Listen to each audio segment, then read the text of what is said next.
सलाम साथियों। उम्मीद है आप सब खैरियत होंगे। एक और नशिस्त में आप सबको जो है वो वेलकम। काफ़ी अरसे से हम लोग नहीं कर रहे थे, चंद एक निजी मामलात की वजह से, क्योंकि ये जो सर्दियां हैं और हर किसी की तबीयत भी ख़राब है। तो करीबन हमें कोई 4-5 महीने हो गए, इससे भी ज़्यादा कि हमने नहीं किया।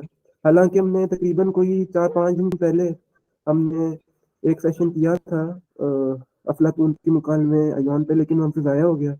तो उसी को ही मद्देनजर रखते हुए कोई और मुल्क का इंतखाब ना करके हमने कहा कि अय्यान के अलावा भी कुल्ली तौर पे हम जो प्लेटोनिक एस्थेटिक्स उसको देख लें।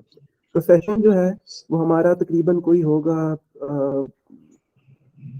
आधे पौने घंटे तक का कर लेंगे या 1 घंटे, क्योंकि फिर वो लोग नहीं देखते। तो इसके बाद जो उम्मीद है कि 2-3 सेशन और करेंगे, जिसके अंदर हम अफलातून की जो कॉस्मोलॉजिकल वो बताता है कि कायनात की जो तख्लीक है वो कैसी है। क्योंकि देखिए, जब हम ब्यूटी को समझेंगे ना, हम देखते हैं कि ब्यूटी है क्या, और वो ब्यूटी को आर्ट से कैसे मुमासिल करता है। और अभी जो हमारा नुका होगा कि सजील जैसा यौन पे लिख भी रहा है, तो वो यौन के बारे से बात कर लेगा या एज अ होल ब्यूटी है क्या चीज़।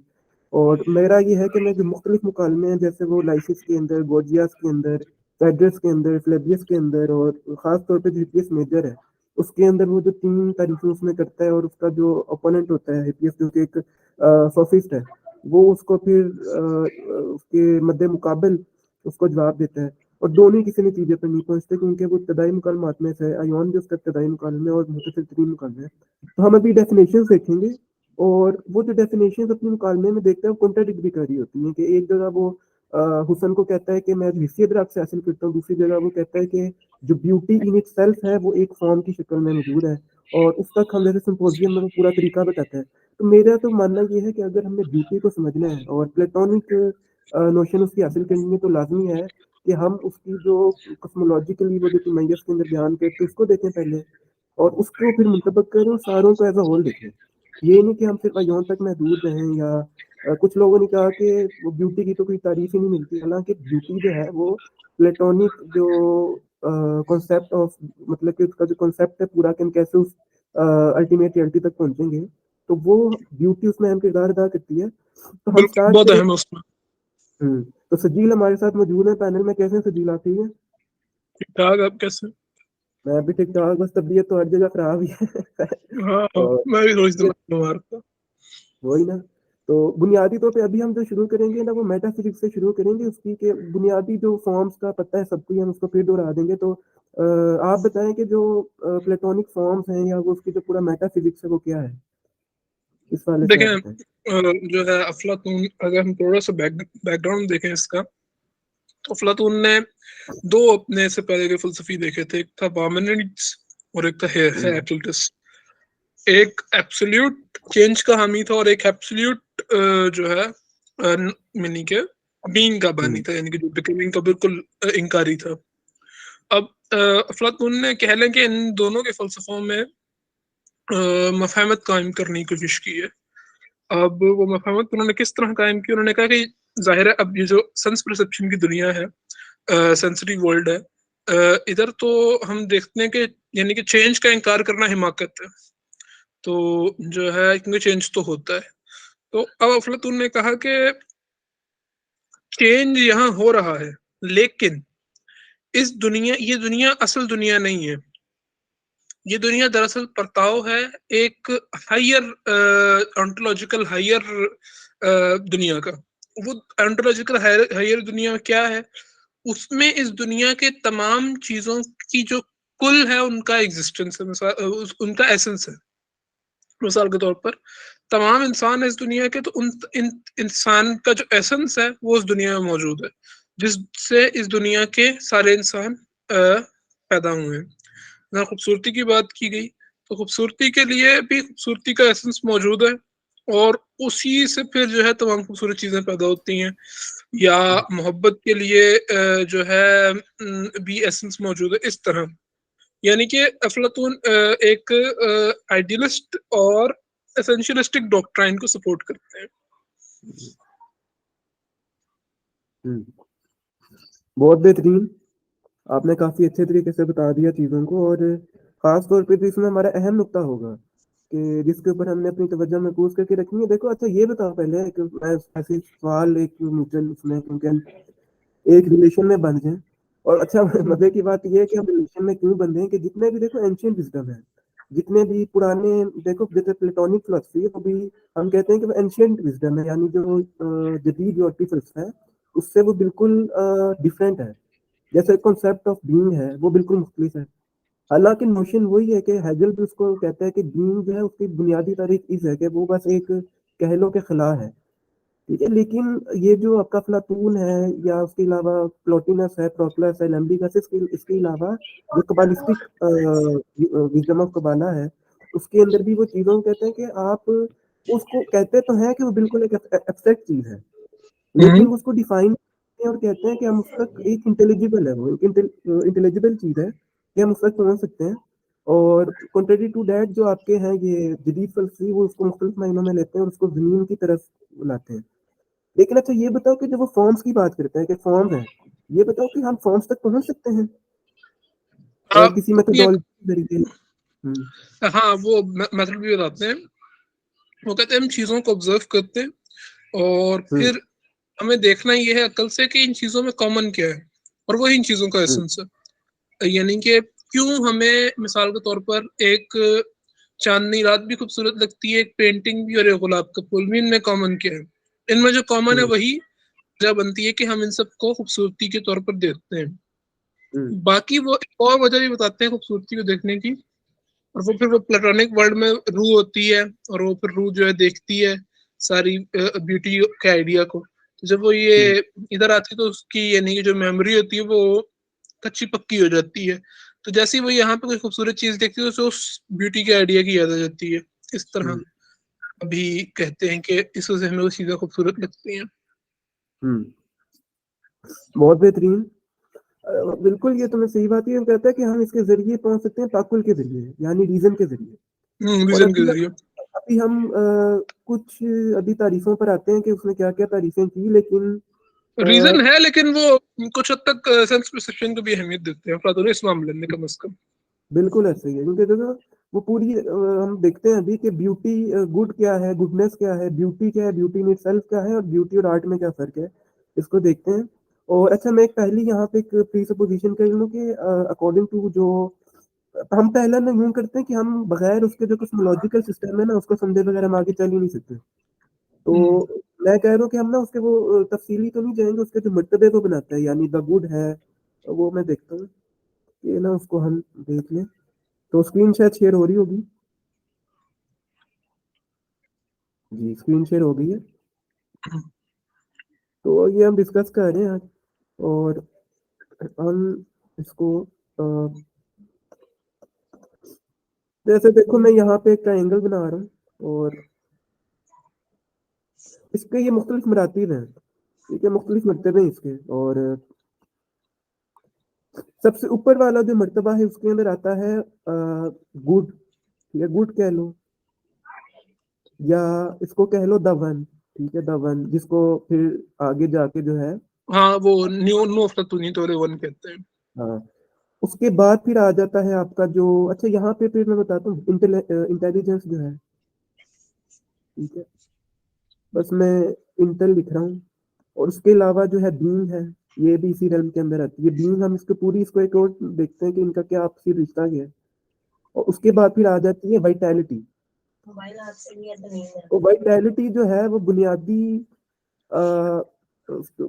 अंसर है वाइटैलिटी के। वो अभी हम देखते हैं सारा, अभी देखेंगे कि वो वाइटैलिटी ये है कि वो स्पिन होती है और उसके अंदर एक जिंदगी है, ठीक है, वो हम अभी देखते हैं। इसके अलावा फिर इससे नीचे आ जाती है सोल एंड बॉडी,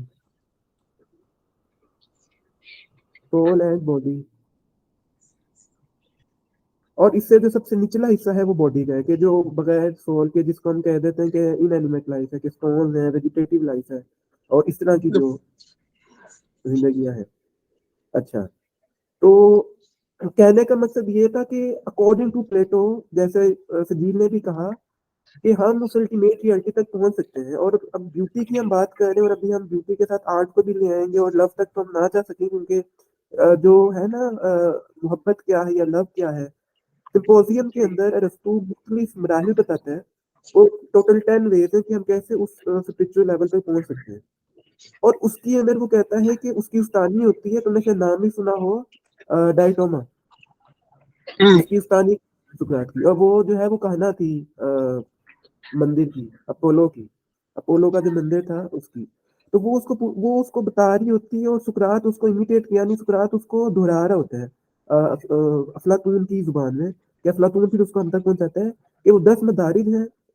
और उसकी जो उस्तानी है सुकरात की, वो कह देती है कि अगर आप उस अल्टीमेट रियलिटी तक पहुंचना चाहते हैं, ठीक है, तो जरूरी है कि आप, पहली बात है कि आप दो यानी लोग हैं, बेशक वो दो शागिर्द उस्ताद का रिश्ता है या कोई और भी रिश्ता है कि आपकी वो वारिस है या कोई भी है।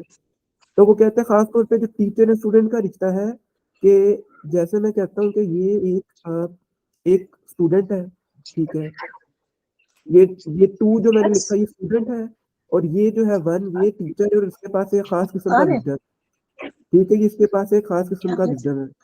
अब वो कहता है कि जब ये आपस में दोनों डायलेक्ट होते हैं और आपस में दोनों जब बातचीत करते हैं, तो ये दोनों इंटेंगल हो जाते हैं आपस में,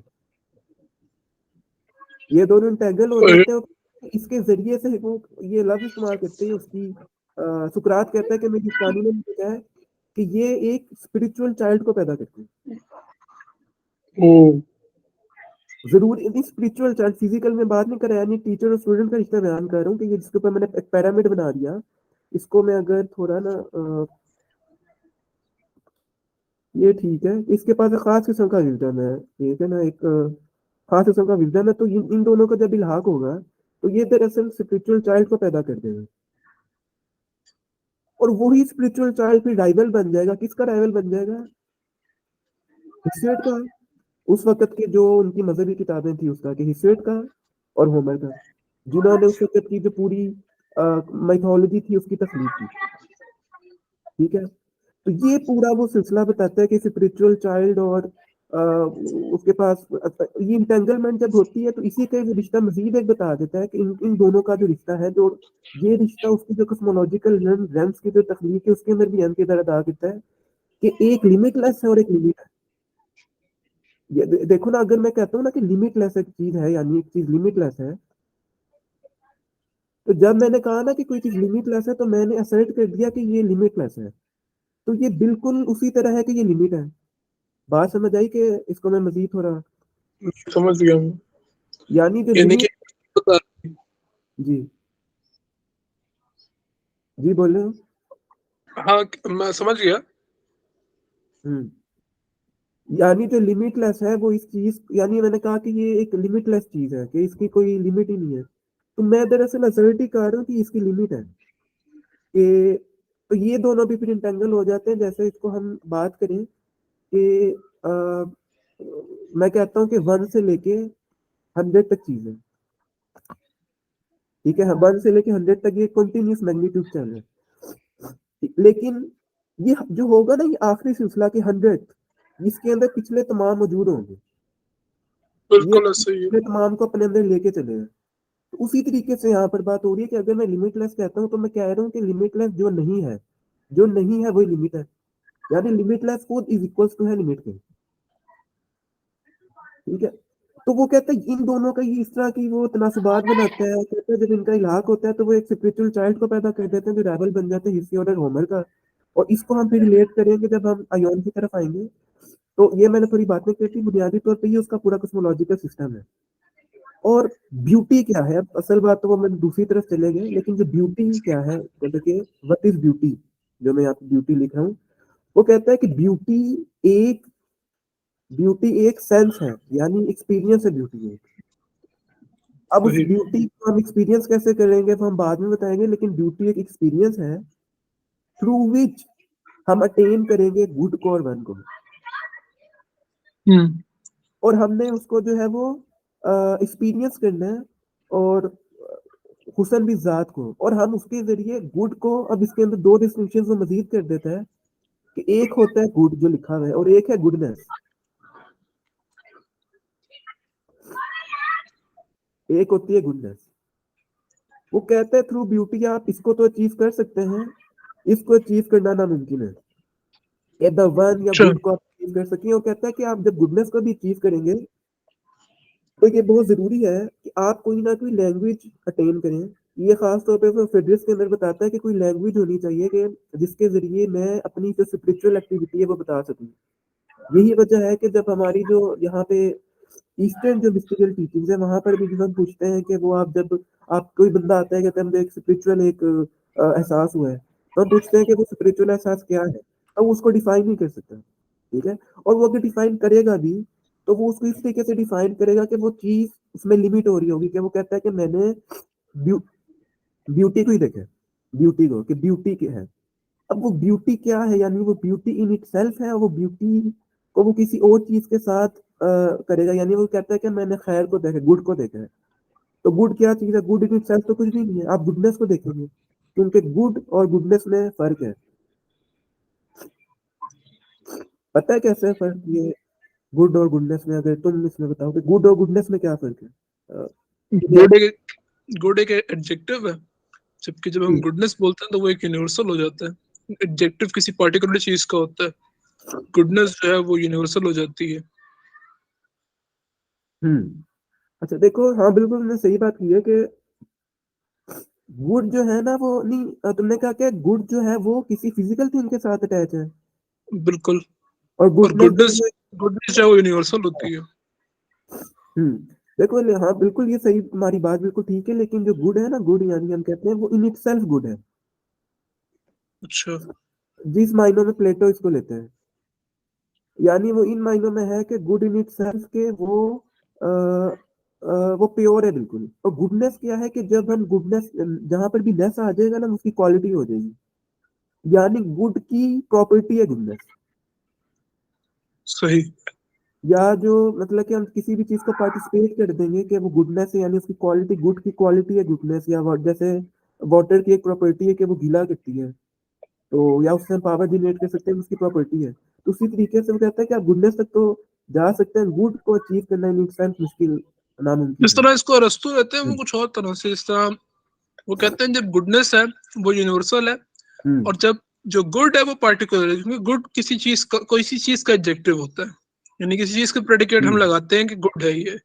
तो इससे वो कहते हैं कि जो गुडनेस है वो यूनिवर्सल होती है, और जो गुड है वो पार्टिकुलर होता है। तो ये शायद अफलातून कुछ और तरह से लेते हैं। हाँ देखो, गुडनेस को भी वो ऐसा होल ही लेता है, लेकिन वो हम भी देखेंगे कि वो बीइंग का हिस्सा है, यानी जो निचला रेलम है ना, इंटेलिजिबल बीइंग और वाइटैलिटी इसका, कि क्योंकि किसी भी चीज को अगर आप कहते हैं ना कि मैं कहता हूँ, मैंने जैसे कहा कि कोई बंदा आता है वो कहता है मैंने एक ब्यूटी को एक्सपीरियंस किया है, और अकॉर्डिंग टू प्लेटो ब्यूटी जो है वो गुड की इक्वल है या द वन की इक्वल है, यानी खैर और जो हुस्न है वो एक ही चीज है। तो मैं तुमसे पूछता हूँ कि वो क्या चीज है, तो तुम कहोगे कि वो ये है वो है, तो उसमें तुम हो ही नहीं सकता कि तुम बगैर डिस्टिंक्शन के ये बात बताओ। हम्म। तो बीच में जो डिस्टिंक्शन आ जाती है, तो डिस्टिंक्शन है क्या चीज, वो प्रीसपोज करती है पार्ट्स को। हम्म। डिस्टिंक्शन के देखो, जैसे मेरे पास ये एक पेपर है मेरे पास ये, तो इसका कोई अप है कोई डाउन है, तो जब भी मैं इसको पॉइंट आउट करूंगा किसी भी चीज के ऊपर, तो दरअसल मैं इसकी डिस्टिंक्शन ही कर रहा हूँ कि मतलब कि डिस्टिंक्शन प्रीसपोज करती है पार्ट को। तो गुडनेस जो है मतलब कि वो, फिर ये भी सवाल हो सकता है कि जो गुडनेस आप कह रहे हैं क्या वो पार्ट्स में नहीं हो सकती, कि जब मैं बताऊंगा कि मैंने गुडनेस को अचीव किया है, हम्म। तो उसको हम फिर मजीद अभी देखेंगे कि क्यों ऐसा नहीं है। तो बुनियादी तौर पे इतनी बड़ी बात होगी, हमने वो भी देख लिया कि ब्यूटी वो एक्सपीरियंस है। हुसन, मैं आर्ट की भी बात नहीं कर रहा, अभी आर्ट और हुसन में भी डिस्टिंक्शन करेंगे कि ब्यूटी वो एक्सपीरियंस है कि जिसके जरिए हम गुडनेस तक पहुंचेंगे और अल्टीमेट रियलिटी तक पहुंचेंगे। और उसके फिर मजीद मराहिल है कि हम हर चीज में ब्यूटी देखेंगे। यानी मैं बताता हूँ कि सिंपोजियम के अंदर जब वो ये बताता है ना सारा अपनी उसका उस्तानी का और अपना सिलसिला, के वो बताती है कि दो, जब उस्ताद शागिर्द मिलते हैं तो एक स्पिरिचुअल चाइल्ड पैदा करते हैं, वो स्पिरिचुअल चाइल्ड और वो ये भी कहता है कि इस पूरे मामले को आप माइंड के जरिए परसीव कर सकते हैं। तो यहाँ पे जो अहम मामला है कि वो जो ताकुल की बात करता है वो यहाँ पे है कि थ्रू माइंड। अब ये स्पिरिचुअल चाइल्ड आपके माइंड की इनर क्वालिटी भी हो सकती है, ठीक है। ये अब हम इसको एक्सप्लोर हमने अगर किया, और हम इंशाल्लाह अगले सेशन मेरा है इरादा कि हम जब इसकी कॉस्मोलॉजी को बयान करेंगे तो वो क्या है स्पिरिचुअल चाइल्ड, वो क्या चीज है। तो वो कहता है कि सिंपोजियम के अंदर मुख्तलिफ मराहिल होते हैं, ये जैसे स्टेट्स नहीं होती इस तरीके से, के जरिए हम उस अल्टीमेट रियलिटी तक पहुंचेंगे। ठीक है, तो सही है। हाँ, तो वो इसकी ये बात करता है कि इसके जरिए पहुंचेंगे। तो और हाँ, मैं ये बात कर रहा था कि जब हम इसके जरिए पहुंचेंगे ना, तो बुनियादी तो बात ये होगी कि हम हर चीज में ब्यूटी देखेंगे। यानी ये नहीं हो सकता कि मैंने बस एक गुलाब को देख लिया और उसमें भी मुझे ब्यूटी नजर आई। ये मुख्तलिफ मराहिल है। मैं मुझे मैथमेटिक्स में भी ब्यूटी नजर आएगी, मुझे फिजिक्स में भी ब्यूटी नजर आएगी, मैं किसी इंसान को देख के उसमें भी ब्यूटी नजर आएगी, और beauty is equals to good है। यानी या गुड हर चीज में मौजूद है। जैसा ये चीजें खुल रही है कि द वन से फिर मल्टीप्लिसिटी पैदा होती है, और उस मल्टीप्लिसिटी को हम तभी हल कर सकते हैं कि जब हम हर चीज में उसकी इनर क्वालिटी ब्यूटी को देखेंगे। ये नहीं है कि अच्छा, ये मैं गलत बात कर गया कि beauty is equals to good, ये नहीं है। बात ये है कि हम उसके थ्रू पहुंचेंगे। ये इक्वल नहीं है कि ब्यूटी को हम इक्वल कह दें गुड के या गुडनेस के या द वन के। वो हमारी एक पाथ वे है कि जिसके जरिए हम उस रैंक तक पहुंच सकते हैं। अब उस रैंक तक पहुंचते हुए मल्टीप्लिसिटी पैदा करेंगे कि मेरे इधर भी खूबसूरत चीज है, मैं इधर भी और ये बिल्कुल वो सूफियों वाली बात है। सिंपोजियम के अंदर इतना, इसीलिए तो उसका मास्टर पीस है कि जब बंदा पढ़ता है कि बंदा खुद कहता है कि इसने शायरों पर तनकीद कैसे की, क्योंकि अफलातून तो खुद सबसे बड़ा शायर है, फिक्शन निगार है, कि उसने इतने अच्छे मुकालमात लिखे। उसका फ्लेवियस उठा के देख लें और रिपब्लिक देख लें, तो तब और हम, हाँ बिल्कुल जी। हाँ, हम्म, बात 20 करें। साल से तुम अगर कुछ कहना चाहो कि ये सारी इसकी जो बातें हैं, और स्पिरिचुअल चाइल्ड उसका क्या हो सकता है या इसके अलावा। मेरे ख्याल में स्पिरिचुअल चाइल्ड से यही मतलब हो सकता है कि जो यानी कि उस्ताद और शागिर्द के जब माबैन सीखने सिखाने का अमल होता है, हम्म उसके नतीजे में जो फिक्र पैदा होती है, उसको हम कह सकते हैं हम्म कि जो है ये स्पिरिचुअल चाइल्ड है। बाकी जो है अफलातून जो है ब्यूटी से जो गुड का कनेक्शन जोड़ते हैं, ये तो मतलब हम अभी आगे देखेंगे कि किस तरह जोड़ते हैं। हम्म तो जो है बाकी हाँ, हम्म बातें तो समझ आ गई सारी। हम्म। तो चलो फिर हम इसके मजीद इसमें थोड़ा जाते हैं, और जो खास तौर पर यौन पे तुम बात थोड़ी कर लेना। तो ये बता दिया कि जो ब्यूटी वो एक्सपीरियंस है, वो पाथ वे है कि जिसके जरिए हम पहुंचेंगे गुड तक, और वो ब्यूटी ही फिर मल्टीप्लिसिटी पैदा करेगी। ठीक है, हम्म वो ब्यूटी मल्टीप्लिसिटी पैदा करेगी, और थ्रू दैट मल्टीप्लिसिटी हम द वन तक पहुंचेंगे। और हम्म, और, और वो द वन नहीं होगा, वो बीइंग है। ठीक है, अभी हम अच्छा। इस पे बात करेंगे कि वो द वन, और जो ओपिनियन का वर्ड है, कि अगर हम उसकी देखें ना, ये रिपब्लिक के किताब नंबर 4 के 5 के अंदर, या 6 7 इसी तरह ही, वो उसके पैरेलल एक तो उसकी ना गार की तमसील है। एक तो गार की अलगरी अलगरी ऑफ तमसील, द केव। हाँ बिल्कुल, वो बहुत मशहूर है। लेकिन उसके अलावा वो एक और बात भी करता है कि डिवाइडेड लाइन, और डिवाइडेड लाइन है कि रीजन की वर्ड है, ओपिनियन है, उसके अलावा वो दो रैम जो है वो इंटेलिजिबल है, जो कि अपर वर्ड से ताल्लुक रखती है, और दो वो है कि जो हमारी इस दुनिया से ताल्लुक रखती है। ओपिनियन है, उसमें नॉलेज है, रीजन है, और एक एक है। तो उसमें वो उन तमाम चीजों को बयान करता है कि वो फिर हम उस मल्टीप्लिसिटी से होते हुए दफन तक पहुंचेंगे। और चलो खैर, हम इस पे बात करते हैं, लेकिन मैं यही बात कह रहा हूँ ना कि अगर हम कहते हैं कि अभी हम आर्ट पे बात शुरू कर देते हैं, हुसैन पर फिर बाद में आएंगे। अभी हमने ब्यूटी का थोड़ा बता दिया कि आर्ट को अगर वो निगेट कर देता है, और शायरी को निगेट कर देता है, शायर को निगेट कर देता है, लेकिन फिर भी उसके अंदर वो इनर नोशन है। क्योंकि वो जब सुकरात के पास आया था शागिर्दी में, तो वो खुद शायर था, उसने शायरी की थी। प्लेटो पोइट था पहले, उसकी जो बायोग्राफी हमें हम तक पहुंची है। लेकिन उसने फिर वो अपनी सारी जो उसकी पोइट्री थी वो उसने दिला दी थी, और उसने फिर पूरा अपने आप को रीजन और फिलोसफी की तरफ रागिब कर दिया था। और वही उसका असर था कि हमें वो मुकालमों में भी नजर आता है कि जब हम उसका मुकालमा सिंपोजियम में देखते हैं, तो हमें यकीन नहीं होता कि ये शायरों के बारे में से इतनी तरफ बात कर सकता है, क्योंकि ये तो खुद इतना बड़ा फिक्शन निगार है कि फिक्शन क्रिएट करते करते ही उसने जो है वो हमें फलसफा दे दिया। तो यहाँ पर अब बात आती है कि तुमसे सवाल है, और क्योंकि यौन है कि पोइट दरअसल क्या है, और पोइट्री क्या है अकॉर्डिंग टू प्लेटो। और पोइट के जो मुख्तलिफ बातें करता है, यानी जैसे उसकी इंस्पिरेशन का मामला है, अलका का तस्वुर के, वो उसको बताओ कि वो क्या है रिलेट करके। अच्छा, तो जरूर। जो यानी कि आयन है, इसमें तो दरअसल बहस सही की इसी बात पे की जाती है कि यानी कि ये शायर भी है, आयन जो है, जो करेक्टर है अफलातून के मुकालमे में, ये शायर भी है, और शायर होने के साथ साथ ये मुशायरा भी पढ़ता है, लेकिन अपनी शायरी का नहीं, होमर की शायरी का। ठीक है, तो जो है वो उससे एक अजीब से सवाल करता है, वो एक अजीब से बयान देता है कि मैं होमर से को समझ सकता हूँ, बाकी शोरा को सोचने सुनते वक्त मेरे को नींद आने लगती है। तो उस पे अफलातून यानी कि उससे ये बहस करते हैं कि अगर कोई चीज, एक शख्स किसी चीज में एक्सपर्ट होता है, तो वो फिर हमेशा उसकी उसकी हर फॉर्म को समझ सकता है। मिसाल के तौर पर अगर एक पेंटर है, तो वो हर तरह की पेंटिंग को जज कर सकता है, अच्छी कभी बुरी कभी।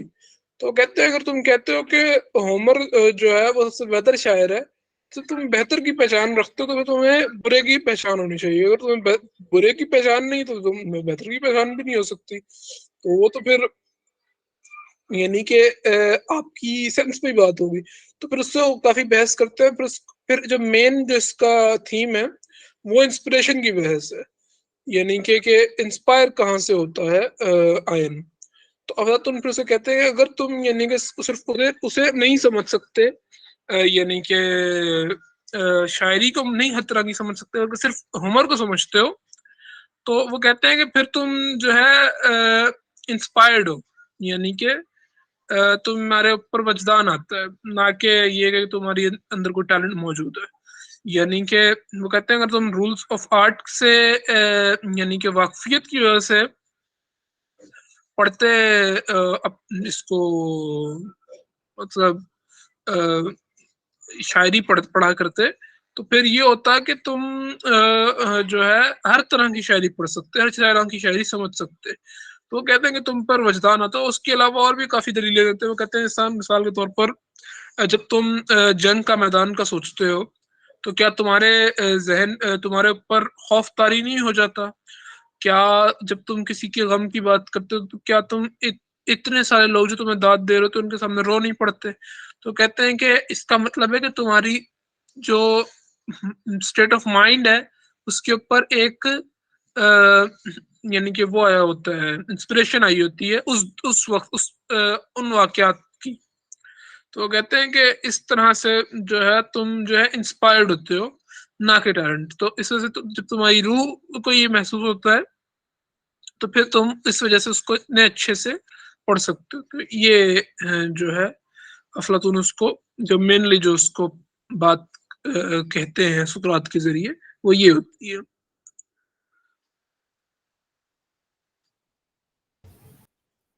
बिल्कुल, बहुत बेहतरीन बात कि अय्योन के अंदर वो बुनियादी तौर पे यही बता रहा है कि दरअसल जो पोइट है, वो पोइट्री जो करता है, वो किस मनसब पे बैठ के पोइट्री कर रहा है।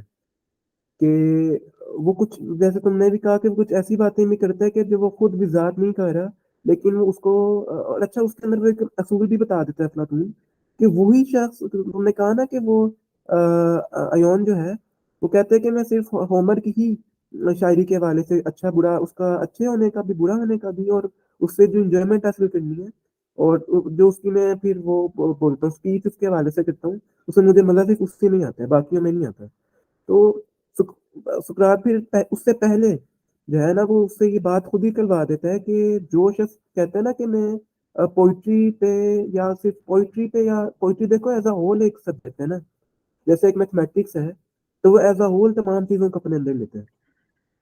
तो अगर मैं कहता हूँ कि मुझे अलजेब्रा आती है, या मैं कहता हूँ मुझे कैलकुलस आती है, तो लाजम यह है कि उससे पहले मुझे अलजेब्रा आती है, और लीनियर अलजेब्रा आती है, और मुझे अरिथमेटिक आती है, क्योंकि मैं कैलकुलस नहीं उसके बगैर समझ सकता। तो वो भी यही कहता है कि जब आर्ट, वो कहता है उसके बाद कि आर्ट, तुम मानते हो कि जो आर्ट है या जो शायरी है, वो एज अ होल एक सब्जेक्ट है? तो वो कहते हैं जी जी मैं ये मानता हूँ। तो वो कहता है फिर तुम ये भी मानते होगे कि जो इसकी अच्छे होने का फैसला करेगा एज अ होल, वही उसके बुरे होने का भी एज अ होल फैसला करेगा। बिल्कुल। लेकिन जब वो ये बात मान के फिर वो कहता है कि मैं उमर के अलावा तो किसी और को कुछ कह ही नहीं सकता, तो वो कहता है कि भाई ये फिर तुम्हारा नॉलेज नहीं है ये। ना ही हाँ ये हुनर का नॉलेज है कि वो पोइट्री कर रहे हैं, ना तुम्हारा ये कोई अंदर खासियत है कि तुम इतने अच्छे तरीके से बात पहुंचा रहे हो। और कहते हैं दरअसल ये तुम्हारे पे इंस्पिरेशन अभी हो जाती है जब तुम भी बोल रहे होते हो, तुम्हारा उस पिछले जो पोइट ने जो बात की है, तुम्हारा ये रिश्ता वहां जाके जुड़ता है। बिल्कुल, वो पोइट, फिर लॉर्डस्टोन की मिसाल भी देते हैं। हाँ मैग्नेट की भी, हाँ बिल्कुल। हाँ, मैग्नेट की, हाँ। कि वो फिर वो उर्तुआज की लहरें तुम तक आती रहती हैं। और कहते हैं कि वो ये अलका का तस्वुर है इसका, इसमें तो पोइट और पोइट्री के हवाले से वो इस तरह की बात करते हैं। और इसी से फिर वो एक और इंसान बात करता है कि जब हम कह देते हैं ना कि शायर को कुछ नहीं पता कि घोड़ा कैसे चलाया जाता है या लड़ा कैसे जाता है, या कभी वो फॉर्च्यून टेलिंग की जो बात होती है उस वक्त तो वो बहुत ज्यादा थी, आज से 2500 साल पहले, तो उसे नहीं पता ये, लेकिन वो बता रहा है। तो दरअसल, और वो बता रहे हो क्या, फिर अफलातून ने ये भी कह दिया कि वो एक इंस्पिरेशन का मामला है। तो हम ये कह सकते हैं अफलातून से कि भाई वो कर रहा है ना, उसे नहीं कुछ आता है लेकिन फिर भी वो जाहिल है, लेकिन वो कर रहा है अगर शायरी, तो तुम्हें उसे अपनी मिसाली रियासत में ना रख के क्या फायदा मिलेगा। तो आगे अफलातून हमसे ये बात कहेगा कि ये तो जाहिल आदमी है, ठीक है, इसे तो कुछ भी नहीं आता। तो जब शायर एक जाहिल आदमी है, उसे कुछ भी नहीं आता, तो मैं उसको अपनी अजीमशान जो मिसाली रियासत है उसमें क्यों रखूं। वो तो उसकी इंस्पिरेशन है, वो तो इंस्पिरेशन में आगे कुछ भी कह देगा, क्योंकि उसकी क्या पता वो उसके ब्यूरोक्रेट्स जो है मिसाली रियासत के, वो उसके ऊपर हावी हो जाए और वो फिर शायद फिर ब्यूरोक्रेट्स को कुछ पैसे दे के ये कहवाना शुरू कर दें कि मतलब कि जो हम ये जितनी भी रिश्वत ले रहे हैं और कोई बात कर रहे हैं, तो वो ठीक है बिल्कुल, तो शायद फिर उसके ऊपर ठप्पा लगा देंगे, ठीक है। तो यही फिर इसी तरह के सवाल आते हैं जो फिर रेनेसांस में लोगों ने उठाए है। तो ये काफी अच्छा मुकाबला है, लेकिन असल बात ये है कि सिर्फ अलका के ऊपर जो जदीद दुनिया में सबसे ज्यादा तनकीद हुई अफलातून पे, वो ये कि सिर्फ आर्ट ये नहीं होता कि या कोई पोट्री करता है, वो ये नहीं होती कि मैं बस चीजों की नकल कर रहा हूँ, बल्कि वो चीजों से की नकल से आगे जाके वो सिंबल्स और साइंस के अंदर भी बात कर रहे होते हैं। एक पॉइंट सिर्फ ये नहीं होता कि मैंने एक दरख्त को देख लिया तो दरख्त की मैं तशबीह किसी के साथ दूंगा। फूल मैं देख रहा हूँ तो फूल की तशबीह मैं किसी के साथ दूंगा, किसी महबूबा के साथ दूंगा, या किसी कोई ऑब्जेक्टिव है मेरा उसके साथ दूंगा। ठीक है। और दूंगा मुख्य तरीकों से, जैसे जो कबालिस्ती के टेक्स्ट है उसकी पहली लाइन लाइन ही रोज के हवाले से, लेकिन वो रोज नहीं है कि जो हम अपनी आम दुनिया में देखते हैं। वो कनेक्टेड है टू दी अपर वर्ल्ड, ठीक है। और उसकी जो, या थॉर्न्स की अगर कोई बात करता है या तलवार की कोई बात करता है तो वो डिफरेंट है। अब अकॉर्डिंग टू सिगमंड फ्राइड, सांप जो है वो बिल्कुल एक डिफरेंट उसकी रिप्रेजेंटेशन है। सांप जो है वो कहते हैं हमारे एक एसोसिएट एक सेक्सुअल ऑर्गन के साथ। तो वो कहता है कि जब भी ये ड्रीम में आएगा तो वो ये बात की सुपोजिशन है कि वो उसके साथ कुछ बचपन में मामला हुआ या कुछ, तो वो ड्रीम उसकी वो आ गई। तो पोइट्री में, आर्ट में तो ये बहुत ज्यादा आला दर्जे पे है कि जैसे हम पेंटिंग को ही देखते हैं, जाहिरी मतलब हमें कुछ और नजर आ रहा होता है, लेकिन उसके पीछे जब हम हिस्ट्री देखते हैं कि जैसे फ्रेंच रेवोल्यूशन के अंदर जिस तरह की पेंटिंग्स बनाई गई, वो वो क्या थी, ठीक है, वो उसमें हम फिर देखते हैं कि वो सिंबल्स एंड साइंस, ये नहीं होता कि भाई मैं नकल बस कर रहा हूँ, उसके पीछे कोई मामला होता है। लेकिन बिल्कुल। अफलातून इसको इस तरीके से देखता है। तो अच्छा, अब हम इसके अंदर डिस्टिंक्शन पैदा करते हैं कि आर्ट और ब्यूटी, कि आर्ट और ब्यूटी में क्या फर्क है। तुम मतलब कि एक आम कंसेप्शन क्या है कि आर्ट क्या है, ब्यूटी क्या है, according to you. Art normally हर उस चीज को कहते हैं कि जो इंसान यानी कि करके और जिसे देख के और पढ़ के इंसान को अच्छा लगता है। मिसाल के तौर पर म्यूजिक को भी आर्ट कहा जाता है, डांस को भी आर्ट कहा जाता है, शायरी को, पेंटिंग को, म्यूजिक को, इस तरह की तमाम चीजों को आर्ट के जुमरे में हम गिन सकते हैं। और ब्यूटी तो यानी कि इन आर्ट में भी किसी हद तक मौजूद होती है, और ब्यूटी वैसे भी मौजूद है। जिस तरह फॉर एग्जांपल कोई लड़की बहुत खूबसूरत, हम ये नहीं कहेंगे कि शी इज एन आर्ट, ठीक है। लेकिन अगर एक पेंटिंग बहुत खूबसूरत है, हम उसे आर्ट भी कह सकते हैं, हम उसे ब्यूटीफुल भी कह सकते हैं, ठीक है। तो जो है इस तरह यानी कि फर्क है। ब्यूटी कहना कि एक ब्रॉडर कॉन्सेप्ट है, ठीक है। और जो आर्ट है वो कुछ हद तक कुछ खास फनून को कहा जाता है। ये मेरे ख्याल में एक है। बिल्कुल बेहतरीन। देखो, लेकिन हम ब्यूटी की पहले बात कर रहे हैं कि ब्यूटी, देखो, सुकरात आर्ट के मुखालिफ हम कह सकते हैं कि है, लेकिन वो ब्यूटी के मुखालिफ नहीं है, मतलब कि हुस्न के मुखालिफ। और हम पहले ये बात कर चुके हैं कि हुस्न एक खास किस्म का एक्सपीरियंस है कि हम जब फिजिक्स को पढ़ते हैं इसमें भी हमें हुस्न नजर आता है। और वो मुख्तलिफ, क्योंकि देखो वो ये नहीं होता कि देखो जैसे फिजिक्स क्या पहले से मौजूद थी दुनिया में? नहीं, इंसानों ने बनाई ब्यूटी, है। देखो ये एक बहुत अहम बात आ रही कि ब्यूटी तो पहले से मौजूद थी।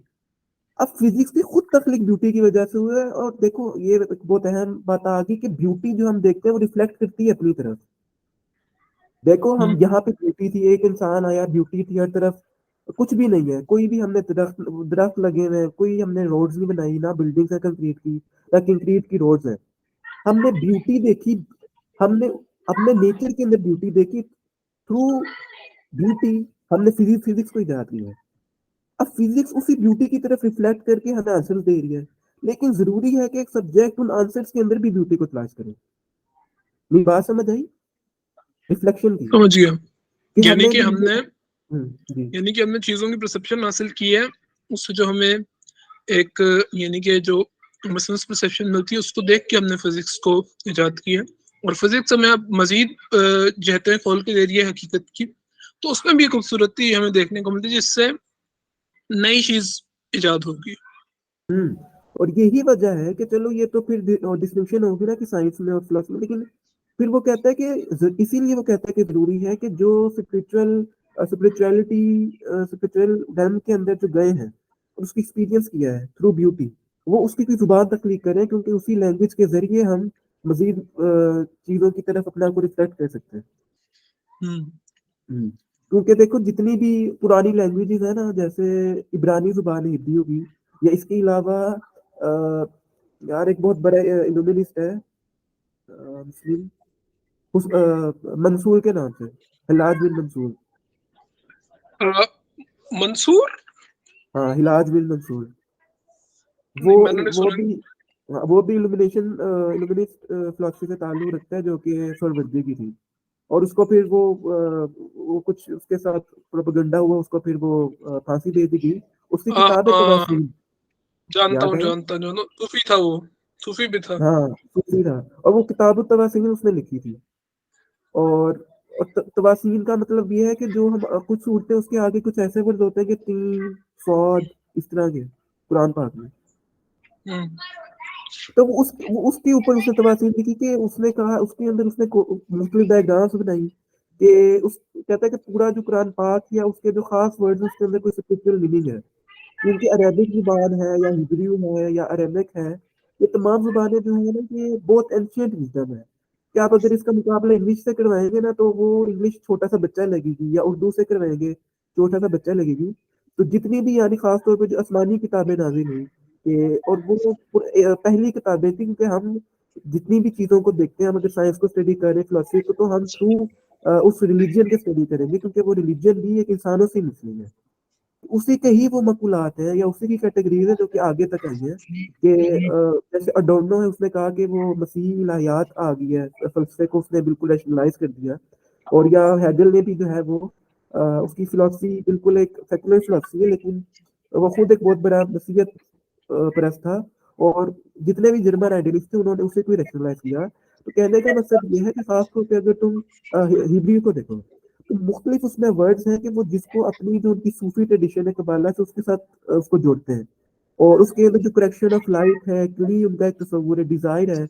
और यहाँ पे देखो प्लेटो भी बात करता है कि अगर आप उस ब्यूटी को परसीव करना चाहते हैं, तो पहली सूरत में आपको इमीडिएट रिसेप्टिव होना पड़ेगा। अगर इमीडिएट ब्यूटी हासिल करना चाहते हैं, तो आपको रिसेप्टिव होना पड़ेगा।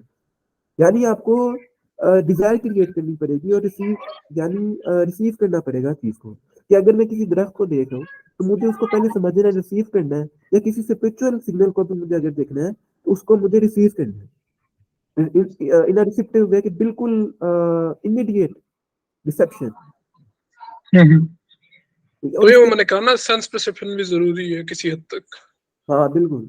और दरअसल फिर उसी रिसेप्शन को हम इमिटेट करेंगे। ठीक है, हम उस, देखो ना, इमिटेट कैसे करेंगे? मैंने पहले बता दिया कि मैंने ब्यूटी नेचर में देखी, उस ब्यूटी के जरिए मैंने फिजिक्स फील की। और फिजिक्स भी ब्यूटी ही है, मैंने उसके अंदर भी ब्यूटी तलाश करनी है ताकि मैं उस स्पिरिचुअल लेवल तक पहुंच सकूं। और महज ये नहीं कि मैंने ब्यूटी उसमें तलाश करनी है, मुझे तमाम सब्जेक्ट में ब्यूटी तलाश करनी है और उसको एक कोरिलेट करना है चीजों के अंदर, मुख्तलिफ चीजों के अंदर, जैसे हैगल ने किया। हैगल क्यों इतना है फिलसफी, मेरे मुताबिक और बहुत से और लोगों के मुताबिक भी, कि जिन्होंने फिलोसफी पढ़ी है, एब्स्ट्रैक्ट फिलोसफी, वो तो कहती है कि उसने 2500 साल फिलोसफी को जो है वो बंद कर दिया, लेकिन जितनी भी इस अकल्ट फिलोसफीज थी उसने उसको भी एक जगह बंद किया। कि मुझे नहीं बिल्कुल फर्क नजर आता कि जब मैं हैगल को या जूइश मिस्टिसिज्म को पढ़ता हूँ या मुस्लिम मिस्टिसिज्म को पढ़ता हूँ, तो जितने भी उसकी भी कैटेगरीज थी उसने उसको भी एक प्याले के अंदर बंद करके हमारे सामने पेश किया। ठीक है, और उसका पूरा एक मेथड है, लेकिन उसके असूल आप बेताशा बना लें, लेकिन उसका एक मेथड है जो कि उसको पढ़ी जाती है साइंस ऑफ लॉजिक, तो वो बहुत मुश्किल है। ठीक है, तो ये है कि वो अ, दरअसल जो लैंग्वेज है वो बिल्कुल स्पिरिचुअल मीनिंग है, वो इमिटेट करती है मेरी जो एक्सपीरियंस है, और थ्रू दैट इमिटेशन, यानी जो मुझे रिसेप्शन हो रही है उसको मैं इमिटेट करूंगा, और उस इमिटेशन के जरिए, यानी जो उसकी नकल करूंगा, मैं दरअसल उस स्पिरिचुअल लेवल तक, क्योंकि देखो मैं स्पिरिचुअल लेवल मुझ तक कोई ब्यूटी, जैसे मैं कहता हूँ कि एक स्पिरिचुअलिटी है, कोई एक बीइंग है जिसने ये तमाम कायनात बनाई है। हम्म, अब जब मैं उसको थ्रू माय मेरी जो ब्यूटी की मेरे पास एक परसेप्शन एक्सपीरियंस उसके जरिए देखता हूँ और उसको इमिटेट करता हूँ, तो दरअसल मैं उसका फेस ही इमिटेट कर रहा हूँ कि वो मेरे से क्या चाहती है। हम्म, यानी अगर स्पाइनोजा अपनी किताब लिखता है एथिक्स, तो वो दरअसल ब्यूटी को ही रिप्रेजेंट कर रहा है, और वो जब ब्यूटी को इमिटेट कर रहा है और उस एक्सपीरियंस के जरिए उसको रिप्रेजेंट कर रहा है, उसके लिए खास लैंग्वेज भी तरतीब दे रहा है जिसको वो ज्योमेट्रिकल कहते हैं। तो दरअसल वो उसी स्पाइनोजा जो है वो उसी चीज का ही एक फेस है। वही। यानी यहाँ पे तक वो पैंथीस्ट फिलोसफी आ गई, जैसे रूमी वगैरह कहते हैं या सोरवर्दी वगैरह कहते हैं, या रूमी की जो टोटल जो फिलोसफी है वो भी यही है। तो कहने का मकसद ये है कि जो प्लेटो कहता है या जो जितने भी फिलोसफी कहते हैं वो एक ही बात कर रहे हैं, लेकिन मुख्तलिफ तरीकों से कह रहे हैं कि अगर मैं ग्लास को अगर तोड़ दूं, तो वो ग्लास एज अ होल तो मेरे पास मौजूद है, यानी ये बॉल तो एज अ होल मेरे पास मौजूद है, मैं इसको देख सकता हूँ, लेकिन अगर मैं इसके हिस्से भी कर दूं, तो हर एक हिस्से की वही रिप्रेजेंटेशन होगी। यानी इसके जो 100 टुकड़े हो जाए ना, तो 100 के 100 टुकड़ों के अंदर वही एक ही चीज रिफ्लेक्ट कर रही है जो मेरी आंख को नजर आएगी, कि हर एक के अंदर एक खास, उसके अंदर हीलियम होगा, खास उसके अंदर ग्लास की क्वांटिटी होगी। लेकिन जब इस सबको मैं एक करके देखूंगा तो मेरे तक एक पूरी बात आ जाएगी, लेकिन अलग अलग भी देखता हूँ, क्योंकि अगर मैं ये टूट जाता है मुझसे, हम्म, क्योंकि हमें जो मल्टीप्लिसिटी नजर आती है, और अकॉर्डिंग टू प्लेटो भी अगर हम मुख्तलिफ सब्जेक्ट्स को क्रिएट करते हैं तो मल्टीप्लिसिटी है। लेकिन जब उस मल्टीप्लिसिटी के हर एक पार्ट को देखते हैं तो हमें नजर आता है कि भाई फिजिक्स भी कुछ बात करी जो केमिस्ट्री के साथ कोरिलेट करती है, तो फ्रैक्टल रिप्रेजेंटेशन आने लग जाती है। लेकिन उस फ्रैक्टल रिप्रेजेंटेशन को हम अगर एक करके देखें तो वही काफी है हमारी पूरी अल्टीमेट रियलिटी को बयान करने के लिए, वो ब्यूटी है अकॉर्डिंग टू प्लेटो। यानी ये मुख्तलिफ तरीकों से मैं कह रहा हूँ कि हम तक बात आ जाए। और अभी तो अगर हम मेटाफिजिक्स इसकी देखेंगे या इसकी जो उसको कॉस्मोलॉजिकल उससे मिलाएंगे, तो वो बहुत हो जाएगी बात, क्या कहते हैं, पेचीदा। लंबी। लेकिन हमें टाइम भी, चलो अभी आधा घंटा ही हुआ है, तो ये है कि हम आर्ट और ब्यूटी पर बात करते हैं। तुमने बिल्कुल सही बात की कि आर्ट जो है वो उसके खिलाफ है, लेकिन ब्यूटी जो हमें अपने मारूफ में नजर आती है वो उसका कायल है, कि ब्यूटी इन इटसेल्फ, क्योंकि वही एक्सपीरियंस है कि जिसके थ्रू हम पहुंचेंगे। तो ये हमारे लिए मामला हल हो गया। इसके अलावा वो कोई कुदरती आर्ट या जो खालिश आर्ट है, यानी एक है कुदरती आर्ट के जो हमें नजर आता है, वो एक खालिश आर्ट के जो की तख्लीक कर रहा है, उसमें भी फर्क करता है। हो जाता है कि खालिश आर्ट को निगेट करके जो नेचुरल ब्यूटी हमें नजर आती है वो उसको मान लेता है। ठीक है, बस। और इसके अलावा मजीद भी वो कुछ एक तारीफें करता है कि जो अकॉर्डिंग टू प्लेटो कि जो कुछ मुफीद है, यानी ये हमने बात नहीं की अभी तक, कि जो कुछ हमें हमारे लिए अफादी है, मतलब कि हमारे लिए वो फायदा हमें दे रहा है, कहता है वो जो है वो क्या कहते हैं, आर्ट है। ठीक है, हम्म, इस हवाले से तुम्हारा क्या है कि तुम्हारे व्यूज के जो हमें फायदा दे वो आर्ट हो सकता है अकॉर्डिंग टू नहीं, प्लेटो के उससे। फायदा दें तो वो तो फिर नेसेसिटी हो जाती है ना, या वो वांट हो जाती है। मेरे हम्म, ख्याल में आर्ट तो सिर्फ जो है जमालियाती तस्कीन के लिए की जाती है। हम्म, तो आप ये कह सकते हैं कि जो हमारी जमालियाती तस्कीन को पूरा करे उसे हम आर्ट कह सकते हैं। बिल्कुल हाँ। लेकिन देखो जब हम ये इसको बात की है अपने मुकालमों में, लेकिन ये इसके जो नोशन है, जो इसका मेटाफिजिकल पूरा सिस्टम है, उसके साथ ये कोरिलेट नहीं करती बात। हम्म कि हमें ये वो उसके तो रिपब्लिक में तो वो 10वीं किताब में कहता है कि अगर मौसीकी के बारे से कहता है कि मौसीकी का वो बुरा नहीं कहता, ना मुसव्विरी को वो बुरा कहता है, मौसीकी को ये कहता है कि मौसीकी जो है वो नकल है सही, लेकिन हम ये देखेंगे कि वो अच्छी नकल है, मतलब कि वो खालिस नकल है कि नहीं, यानी हम अच्छी और बुरी की वो कर देते हैं। ठीक है। हम्म लेकिन वो कहता है कि जो अच्छी मौसीकी है वो आपके लिए ठीक है। और तुमने अभी पीछे क्या बात की थी, मैं भूल गया जरा। कौन सी अभी? हाँ हाँ सॉरी, हाँ मुझे याद आ गई कि जो हम हिस्सी अदराक के वाले से बात करते हैं ना कि हिस्सियाती तौर पे हमें तस्कीन होगी, तो वो उसके मुखालिफ है। और ये हमें वो उस तरह की रिप्रेजेंटेशन नहीं मुहैया करती कि जो चीज़ हमें फायदा दे रही है प्लेटो की मेटाफिजिक्स के वाले से, कि वो हम्म हाँ, उसका कोई ज़ेरी हिस्सा तो हो सकता है, लेकिन एज अ होल। अच्छा, इसके बाद हम जब कहते हैं कि हमें फायदा दे, तो जो फिर क्या इरादा जो है हमारी, विल है हमारी किसी चीज़ को करने की, कि मैं कहता हूँ कि मैं कोई अच्छा काम करूंगा कि जो मुझे फायदा दे या किसी को फायदा दे, तो क्या वो ब्यूटी के जुम्मे में आ सकता है? नहीं, मेरे ख्याल में तो नहीं। हाँ लेकिन वो अफलातून इसकी भी बात करता है कि जो इरादा अगर मैं कोई करता हूँ, कि मैं इरादा करता हूँ कि किसी को मैं ये चीज करूँ, तो उसको, यानी मैं कहता हूँ कि मैं किसी को कोई पेंटिंग गिफ्ट करूँ, ये मेरा इरादा है, मैं पेंटिंग बनाना शुरू कर देता हूँ। या कोई भी इरादा है कि मैं किसी जैसे वो पिछले दिनों जब हमने सुक्रेटिक मेथड पे बयान किया था, तो जो एक अरिस्टोक्रेट था, तो सुकरात ये कहलवाता है कि उसकी मोरल ब्यूटी भी है।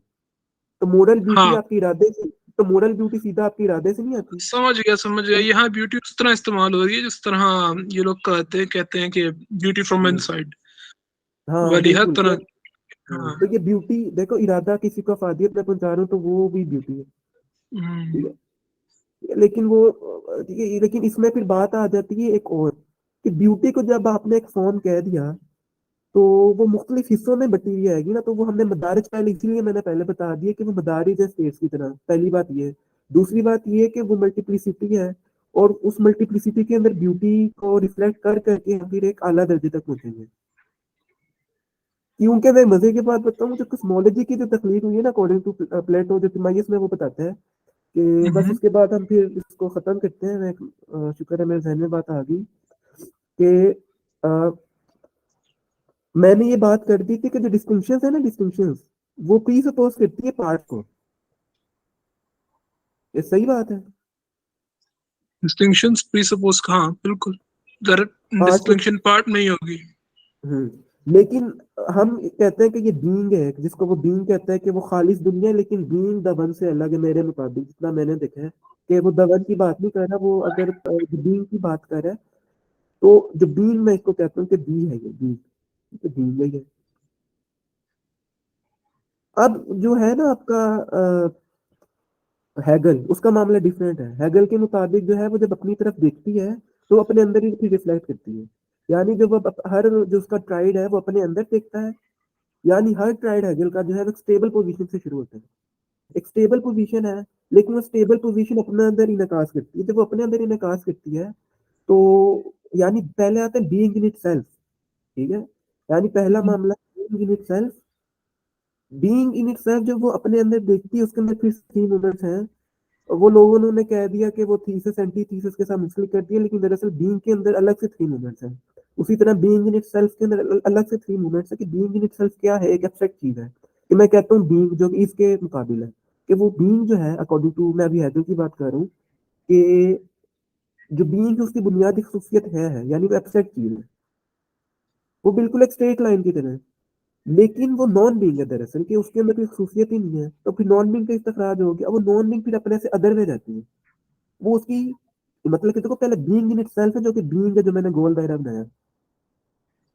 अब जब वो अपने से अदर में जाएगी, तो वो दरअसल अपनी तरफ देख रही है। अब जब वो अपनी तरफ देख रही है, तो फिर अब एक अपना अलग अदर पैदा कर देगी अपने अंदर। समझ आई हम्म कि ये बीइंग है, समझ गया। उसे पता लग, स्टेट लाइन इम्प्लिसिट है मेरे अंदर तमाम चीजें। तो अपने से जब वो जब अपने से अदर जाएगी, अदर, तो ये जो अदर की मैंने लाइन तख्लीकी, दरअसल ये अकॉर्डिंग टू हेगल अपने अंदर इस्तखराज है, अपने अंदर रिफ्लेक्शन है। लेकिन वो जब अपने सही। अंदर रिफ्लेक्शन है, उसके अंदर फिर इमीडिएट थ्री मूवमेंट्स आते हैं, तो वो फिर एक लम्हा ऐसा आता है कि वो इन उन बीइंग और नॉन बीइंग है, वो फिर आपस में मिल जाते हैं, वो डिटर्मिनेट हो जाते हैं कि हमारे पास एक पार्टिकुलर चीज आ गई और वो फिर सिलसिला ये पूरा मुकम्मल हो जाता है, ये पूरा मुकम्मल एक सिलसिला बन गया होते होते। सही। और असल बात अभी तो हमने देखा ना, कुल्ली तौर पर हेगल सिस्टम भी ऐसा ही है, और उसके अंदर हमें फिर इस तरह की मजीद छोटी छोटी लाइनें नजर आती है, छोटी छोटी लाइनें, अगर हम सवाल पूरा सिस्टम देखेंगे। लेकिन जो प्लेटो है वो मुख्तलिफ बात करता है, जो बीइंग की रिप्रेजेंटेशन है वो बाहर हो गई, ठीक है, बीइंग की रिप्रेजेंटेशन जो है वो बाहर हो रही है। और वो उसका पूरा सिस्टम बताता है अपने तमय्युज के अंदर। वो मैंने ये जो बात की ना कि वो डिस्टिंक्शंस पैदा हो जाती है द वन के अंदर, ठीक है, जब मैं कहता हूँ कि मैंने ब्यूटी को परसीव करके मैं अल्टीमेट रियलिटी तक पहुंचा हूँ, इसीलिए हमें सही। बीइंग दरअसल दूसरा मिल रहा है।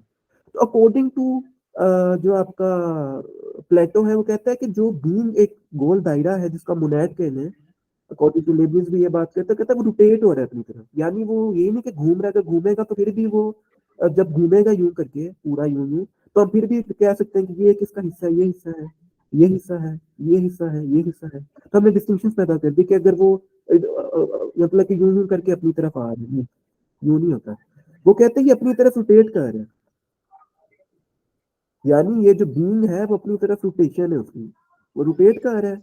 और थ्रू दैट रोटेशन वो कहता है कि एसेंस, यानी एसेंस जो है ना, एसेंस ये एक यूनानी लफ्ज से निकला है, मेरे जहन में वो नहीं है। एसेंस का असल मतलब ये रिटर्निंग टू इटसेल्फ, यानी मैं अपनी तरफ रिफ्लेक्ट कर रहा हूँ। तो वो कहता है कि रोटेशन होती है कि वो फिर कहता है कि वो ओवरफ्लो हो जाती है, जो बीइंग होती है वो ओवरफ्लो हो जाती है, और फिर दो चीजें निकल आती है, ठीक है। और वो कहते हैं फिर उसकी वो एक्सटर्नल रिफ्लेक्शन उसकी हो जाती है कि इवन नंबर होते हैं, ऑड नंबर होते हैं, उसके अंदर फिर वो तनासुबात बनाते हैं, ठीक है। तो कहने का मकसद ये था, ये उसका पूरा कॉस्मोलॉजिकल सिस्टम है। और जब हम कहते हैं कि ब्यूटी एक उसमें फिर हो जाएगी, मल्टीप्लिसिटी में तब्दील हो जाएगी, और वो फिर वन के अंदर आएगी और अपनी तरफ जब वो रिफ्लेक्ट करेगी, देखो इसके अंदर भी एज अ होल, जब पूरे कॉस्मोलॉजिकल जो एक बुनियादी तरीन आंसर है बी, फॉर्म या हैसियत कह लो, जब उसने अपनी तरफ देखा तो तब वो ओवरफ्लो होगी, उसमें डिस्टिंक्शन पैदा होगी। पहले वो सिर्फ घूमनी थी, लेकिन उस घूमने के सिलसिले के अंदर वो जब उसने अपनी आपको देखने की कोशिश की तो वो ओवरफ्लो हो गई, और फिर वो मल्टीप्लिसिटी पैदा होगी, ठीक है। यही बात इसी तरीके से है कि नेचर ने भी इंसान को ही पैदा किया, और उसके बाद इंसान जब उस ब्यूटी तक पहुंचना चाहते हैं, तो वो जब ब्यूटी की तरफ रिफ्लेक्ट करता जाएगा, और रिफ्लेक्ट करते हुए जुबान की तकलीफ भी करेगा, तो तब हम अल्टीमेट रियलिटी तक पहुंचेंगे। तमाम बातें पिछली बातों से कनेक्ट हो रही हैं कि ब्यूटी हम्म। क्या है। और अब हमने ब्यूटी और आर्ट को तो चले उसका छोटा सा हिस्सा, हमने मेटाफिजिक्स को भी देख लिया प्लेटो की काफी हद तक। बिल्कुल। और अभी इस पर थोड़ी बहुत बातें और हैं जो कि मेरे जहन से भी जो है वो निकली हुई हैं। तो इस वाले से अगर तुम कुछ बात करना चाहो नई इस बात समझ आ गई, मैं हमने मुकम्मल बात कर दी तकरीबन। तो इस पर मजीद अब बात होनी चाहिए कि जब उसके अंदर वो बात करता है कि जब वो ब्यूटी तक पहुंचता है, तो वो कहता है कि वो दरअसल जो भी सब्जेक्ट है वो जब ब्यूटी तक पहुंचता है, और वो जब और लोग उससे पूछते हैं कि ब्यूटी क्या है आपके लिए, तो वो उसको लफ्जों में बयान करता है। तो वो कहता है कि दरअसल उसे फिर वो डिस्ट्रेस या क्राइसिस का शिकार हो जाता है, एक सब्जेक्ट जो इंसान है, ठीक है, क्योंकि दबन तक तो आप नहीं पहुंच सकते ना, बिल्कुल। आप बस उसकी क्वालिटी, या जिसको मैंने गुडनेस या मतलब कि मतलब कि वो गुडनेस, यानी कह लो कि जैसे मैंने ये पीछे बात नहीं, चलो उसके मैंने पीछे ये जो बात बयान की है, ये तमाम ये ये बिल्कुल अलग अलग बातें हैं कि गुड अलग है, आपका जो इंटेलिजेंस, बीइंग और वाइटैलिटी अलग है, सोल अलग है, बॉडी अलग है, ये बिल्कुल अलग अलग टर्म्स बनाए हैं। लेकिन जब अरिस्टोटल ने अपने मकुलात की तश्कील की, तो एक अहम फिलसफी है प्रोक्लस, उसने इन तमाम चीजों को आपस में कहा कि जुड़े हुए हैं, ये देखो ये एक सर्कल दूसरे से जुड़ा हुआ है, ये देखो आया ना सर। आ जी। रहा।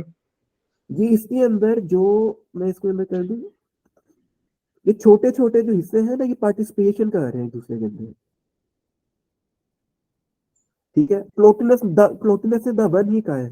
ठीक है, द वन एक एब्स्ट्रैक्ट चीज है, लेकिन प्लोक्लस में, क्योंकि प्लोक्लस आखिरी नफलातूनी फलसफी है जो कि आला दर्जे पे फाइज था, और उसने क्या किया था कि पिछली 1000 साल तारीख में जितनी भी पाइथागोरियन राइटिंग्स थी उसको एक उसके अंदर बंद कर दिया था चंद किताबों के अंदर। जैसे टिमाइयस उसने लिखी, टिमाइयस के ऊपर कमेंट्री लिखी, तो उसने उसको मतलब कि कर दिया बंद, जितनी भी पिछली नोशंस थी। कि टिमाइयस के अंदर हमें सिर्फ ये नहीं नजर आता कि जब वो एक एक लाइन की इसने जब तशरीह की, तो यही नहीं कि वो उसी की तशरीह कर, उसके अंदर वो कहता है कि इसने ये बात की, अच्छा इसकी बात जो पाइथागोरियंस है उनके साथ इस तरह मिल रही है, इसके साथ इस तरह हो रही है, तो भी नतीजा भी निकलता है।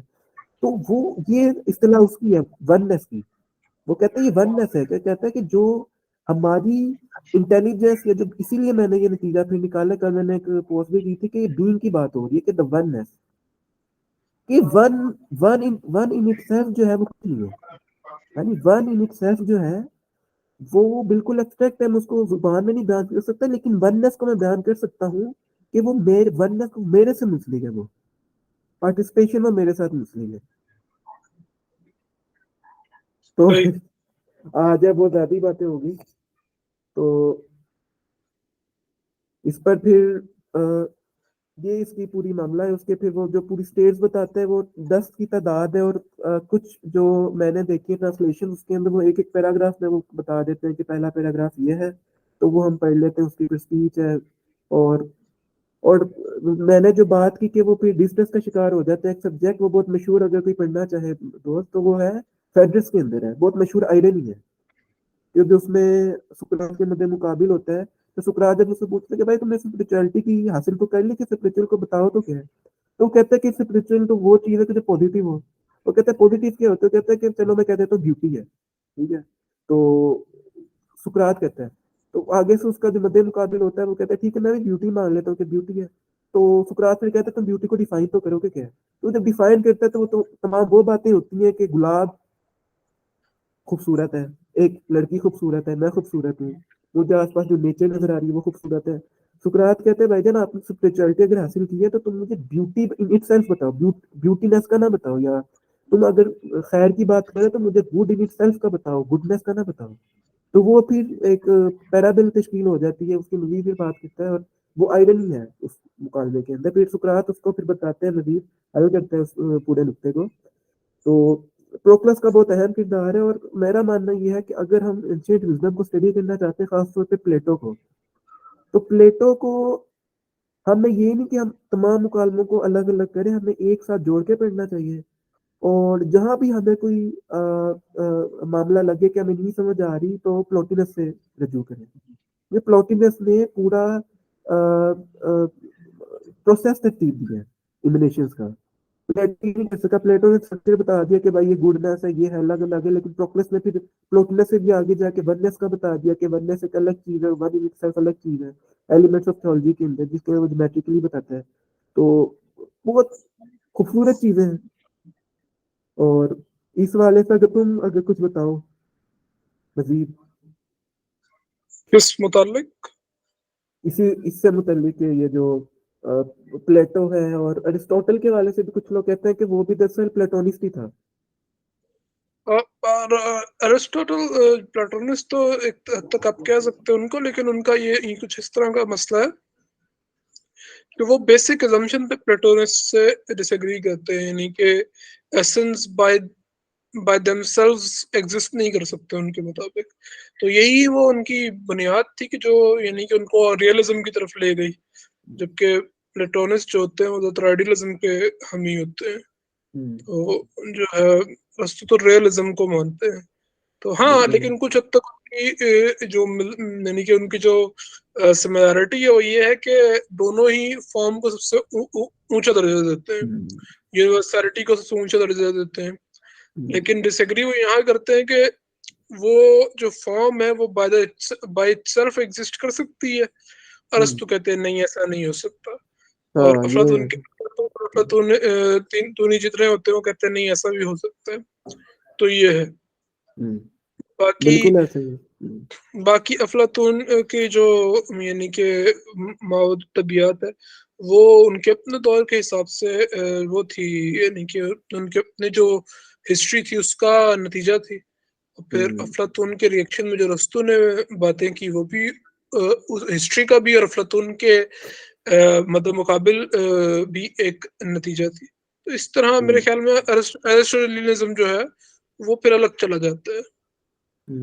हाँ, लेकिन मैं ये कहता हूँ कि मेरा इस वाले में थोड़ा डिफरेंट है। तुम्हें शायद ना बुरा तुम क्या, तुमने रस्तू तुम्हारा उस्ताद है, फेवरेट फिलोसफर है तुम्हारा। लेकिन मेरा बिल्कुल मानना बिल्कुल ये है कि अरिस्टोटल ने भी ना अफलातून की बातों को मजीद खोला। बिल्कुल है इस तरह, लेकिन उन्होंने बहुत स्टार्क पॉइंट्स पे डिसएग्री भी किया, जो कि प्लेटो ने मेरे ख्याल में इतना डिसएग्री नहीं करते। रस्तू इतने अलग हो जाते हैं कि फिर वो उनको आप अलग स्कूल कह सकते हैं उनके स्कूल को। तभी उनको फिर उस तरह एक एकेडमी से भी एसोसिएट नहीं किया जाता ना, उनको फिर अलग उनको लाइसियम बन गया तो उधर लेक्चर दिया करते थे इस वजह से, क्योंकि बिल्कुल ऐसा ही है। एकेडमी तो एकेडमी थी। हाँ बिल्कुल, वो जैसे फॉर्म की बात करता है कि वन एंड मैनी का कॉन्सेप्ट है कि फॉर्म तो एक ही है लेकिन वो मुख्तलिफ चीजों में कैसे आ रही है। इसीलिए मैंने हम्म ये बात की कि वन और वननेस या गुड और बीइंग अलग है। हम्म ये सही है। बीइंग वो भी है तो एब्स्ट्रैक्ट चीज, लेकिन वो हम उसकी क्वालिटीज है उसमें बीइंग के अंदर, कि क्योंकि बीइंग जब रिफ्लेक्ट हो रही है तो अब द वन जो है वो बिल्कुल डिफरेंट चीज है मेरे गुड या द वन कह लो। बीइंग का मतलब तो है इज, फला चीज है, ठीक है। बिल्कुल। अब जो है फिर उसके बाद हम प्रेडिकेट लगाते हैं उसके ऊपर। तो उसके बगैर, प्रेडिकेट के बगैर तो चीज को साबित करना ही बहुत मुश्किल होता है। इस तरह मिसाल के तौर पर एक आजकल जो मेरा भी लिखने का इत्तेफाक हुआ तो कुछ लोग डिसएग्री करते हैं, हालांकि मेरा किसी बुरे इंटेंट से लिखने का मकसद नहीं था। वो ये कहते हैं कि खुदा के एट्रीब्यूट्स ही ऐसे हैं कि उसको साबित करने की जरूरत नहीं है, नेसेसरी बीइंग है। भाई नेसेसरी बीइंग तो ठीक है, लेकिन बीइंग तो साबित करो पहले। पहले बीइंग साबित होगी फिर एट्रीब्यूट्स आएंगे, तो ये है।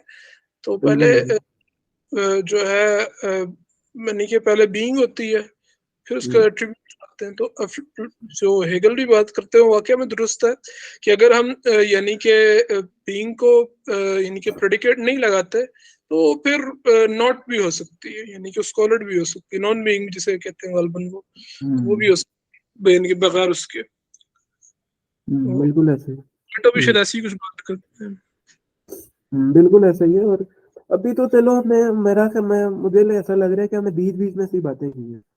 ये पता नहीं हम्म हाँ, सुनने वालों को पता नहीं समझ आती है कि नहीं। लेकिन बुनियादी तौर पे ये है कि उसकी बुनियादी मेटाफिजिक्स में फिर मजीद जब हम जाएंगे तो वो फिर बहुत कॉम्प्लिकेटेड हो जाएगा। और कुछ बातें मुझे भी भूलनी है। लेकिन ये है कि हम्म प्लेटो यही कहता है ब्यूटी के, या अब ब्यूटी तो छोड़ो आर्ट के हवाले से, कि ब्यूटी को तो हमने बता दिया वो क्या है। आर्ट के हवाले से वो यही कहता है कि उसको निगेट कर देता है वो। कभी वो अपने कुछ मुकालमों में ये बात करता है कि वो मतलब कि अफादी नुक्ता नजर से होनी चाहिए, ठीक है। और कभी वो बात अच्छा वो अगर अफादी नुक्ता नजर से होनी चाहिए तो फिर ये है कि इरादा भी अच्छा इरादा कर रहा हूँ तो वो भी फिर होना चाहिए, तो वो फिर निगेट हो जाती है। लेकिन खास तौर पे जो है ना आपका मैं ये अगर अ, हाँ, खास तौर पे जो फेड्रस है और फिलिबियस है उसमें वो बहुत ही उसकी जो तारीफ करता है ना, क्योंकि ये दोनों भी उससे मिलती है। खास तौर पे फेड्रस जिसके मैंने आयरनी की बात की, बस अभी इसको खत्म करते हैं कि हाँ हाँ, ये जो मैंने कहा ना कि ब्यूटी के हवाले से, हुस्न के हवाले से, कि फेड्रस के अंदर वो ये बात करता है कि ब्यूटी जो ब्यूटी है वो द वन से अलग भी हो सकती है, यानी वो अपना एहसास, यानी द वन हम कहते हैं ना कि द वन ही सिर्फ है, लेकिन जो कि अलग है हमारी प्रेडिकेट से। लेकिन फेड्रस के अंदर वो सुकरात ये बात कहता है कि जो ब्यूटी है वो अलग भी, यानी द वन के बाद दूसरी चीज वो अलग अपनी रिप्रेजेंटेशन करवा सकती है, इन इटसेल्फ वो ब्यूटी है। इसीलिए हमने उसको पाथवे कहा। ठीक है, हमने ये नहीं कहा कि वो जरिया है, हमने कहा कि पाथवे है, कि आप उसकी एक्सपीरियंस के जरिए आप उस तक पहुंच सकते हैं। तो वो फिलिपियंस के अंदर ये फेड्रस के अंदर ये बात करता है कि आलम महसूसात से अलग भी द वन के बाद या द गुड के बाद ब्यूटी अपना एहसास करवाने के काबिल है। और वो फिर मुख्तलिफ चीज़ों में इनहेरिट करती है। और जो डाइटोमा है वो भी बात करती है कि वो हमारी रूह के मुख्तलिफ मराहल हैं कि जो ब्यूटी ब्यूटी को एक्सपीरियंस जब करते हैं तो वो मुख्तलिफ मराहल हैं कि जो हम 3D बाय 3D रखते हैं, और मैंने बता दिया वो कैसे रखते हैं। और वो मैंने बाद में खास से इतनी डिटेल में नहीं की, लेकिन उसका जो बुनियादी नुकता है वो यही है। और इसमें मजीद हम इंशाल्लाह है सजीव, देखेंगे कि हम अगला भी इस पे करेंगे ना 1 हफ्ते के बाद, कोशिश करेंगे कि हम्म। जो इसकी कॉस्मोलॉजी है और उसके साथ कोशिश करेंगे कि इसकी ब्यूटी को रिलेट करें हाँ, इस दफा तो मजीद तफसील मैंने से। भी हाँ ज्यादा नहीं देखा प्लाटून को, मैं तो बस वही समझा था कि उसको डिस्कस करेंगे आयन को, तो बस इस वजह से। हम्म, हाँ। तो अच्छा, फिलिबियस के अंदर वो सबसे अच्छी तारीफ करता है। फिलिबियस के आर्ट अंदर वो की। ये तारीफ करता है कि हाँ, आर्ट की ब्यूटी की, हम्म। और आर्ट की, सॉरी, आर्ट की, कि और ब्यूटी को भी ले आओ बीच में, कि आर्ट वो है दरअसल कि जो या हुसन, सॉरी, मैं अभी ब्यूटी की बात कर रहा हूँ। ब्यूटी की जो फॉर्म है कि वो तनासुबात पैदा करे, यानी जो मैं हुसन देख रहा हूँ उसमें तनासुबात पैदा करे। और उसको वो मिसाल देता है मौसीकी के जो तरन्नुम जैसे वो होती है, गिटार होती है, उसके जो स्ट्रिंग्स जब होते हैं तो वो कहते हैं इसमें तनासुबात है, कि वो जब वो मैं उनको जब छेड़ता हूँ स्ट्रिंग्स को तो एक खास किस्म की म्यूजिकल वेवलेंथ निकलती है। हम्म। और और ये बात सीधा जो पाइथागोरस से उससे जाके मिल जाती है, कि वो कहता था कि जो मुख्तलिफ वो दर्जात बताते हैं कosmology के, तो आखिर में स्टार्स आते हैं उसके, तो कहते हैं वो स्टार्स जो है वो खास किस्म की म्यूजिकल वेव्स जो है वो इमिट कर रही है हमारी तरफ। और उसी के जरिए कहता है कि प्लेनेट की भी अलग एक वेवलेंथ होती है, उसके जरिए वो फिर पूरी फॉर्चून टेलिंग और हाथ देखने का रिवाज यही से चलता है। और वैसे तो वो रिवाज पीछे से ही था बेबीलोनियन से, कि वो हम कुछ वेवलेंथ है जो कि हमारे सारे पे आती है, वो कुछ सारे अर्थ के ऊपर इमिट करते हैं, और अर्थ भी, और उसके फिर एक नाम एसोसिएट कर देना, एक न्यूमेरिकल वैल्यू एसोसिएट कर देनी। और जितने भी एंशियंट विजडम है, खासतौर पे जो इब्रानी है, उसके अंदर हर एक जो वर्ड होता है उसकी एक न्यूमेरिकल वैल्यू भी होती अच्छा। है। एक मेडिकल वैल्यू होती है, और उसके जरिए वो, जैसे मैथमेटिक्स नहीं होती, कि मैथमेटिक्स इन itself तो कोई सब्जेक्ट नहीं है, लेकिन जब हम मैथमेटिक्स के जरिए 1 2 यानी दो अशिया को गिनते हैं और दो अशिया को गिनकर चार अशिया को माइनस कर देते हैं, तो उसी तरह उनकी वो न्यूमेरिकल वैल्यू होती है जिसको वो मुख्तलिफ तरीकों से स्टडी करके उसको अप्लाई करते हैं अपनी उनके जो मिस्टिसिज्म है उसके अंदर। तो सही। फिलिपियंस के अंदर ये कहता है कि मुख्तलिफ तनासबात हैं, और जब हमें हिस्सी अदराक करता हूँ तो वो मुख्तलिफ जो तसमात हैं मुख्तलिफ तनासबात के अंदर आ जाते हैं, और वो एक खास किस्म की जो रिप्रेजेंटेशन करवाते हैं मेरे अक्ल को, ठीक है, वो दरअसल ब्यूटी है। सही। जी। तो अगर तुम बता दो इसका जो लुबे लबाब है, फिर हम इसको, जितनी आज हमने डिस्कशन की है तो इसको फिर हम खत्म करते हैं। मेरे ख्याल में हमने सबसे पहले तो ये देखा है कि अफलातून की मेटाफिजिक्स का मेन जो चीज़ है वो क्या है, कि इस दुनिया में चीज़ें कहाँ से आती हैं। मेटाफिजिक्स का मेन जो एक प्रोसेस होता है बताना। फिर हमने उसके बाद ये देखा कि वो किस तरह कॉस्मोलॉजिकली चीज़ों को बताते हैं कि सबसे नीचे बॉडी है, उसके नीचे सोल और बॉडी है, उसके ऊपर वाइटलिटी है या यानी कि वो है अम, उसके ऊपर जो है हम फिर बीइंग को डालते हैं, उसके ऊपर फिर हम गुड को डाल देते हैं। तो ये एक उनकी हायरार्की, ये किस तरह हर चीज इस कायनात में मौजूद है और किस चीज को किस पे ऑन्टोलॉजिकल प्रायोरिटी हासिल है, यानी कि किस चीज से कौन सी चीज ऐसी है जिस पे सब चीजें डिपेंडेंट है। और फिर उसके बाद हम ये देखते हैं कि जो है हमने देखा ये कि जो है किस तरह बीइंग से ताल्लुक है इन सब चीज़ों का, और बीइंग में किस तरह खुद का इनकास होता है।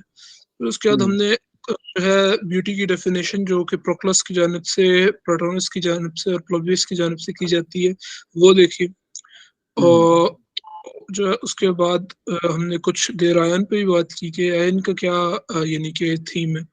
तो बस ये मेरे ख्याल में हमने बात की है इसके।